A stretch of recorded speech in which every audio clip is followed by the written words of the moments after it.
If I told you one surah could protect your health, increase your income, and bring peace to your home, would you recite it tonight?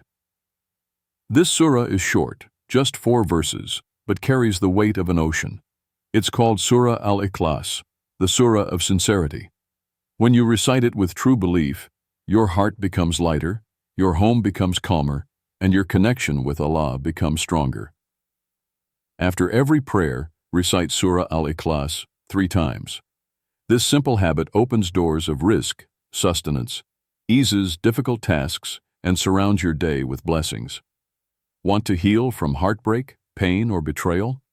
Recite Surah Al-Ikhlas 11 times after Fajr and ask Allah to bring you peace.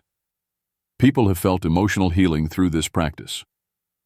Spiritual power, 045. This surah is like a lock, and your faith is the key. The more you recite it, the more your life aligns with divine will. Use it for spiritual protection, halal love, healing anxiety and inner emptiness, breaking negative cycles in your life. You don't need candles or crystals. You need conviction and the words of the Qur'an. Save this wazifa. Try it for 7 nights. Then thank Allah for what He opens for you. Repost to spread the light. Someone on your feed may need this exact reminder right now.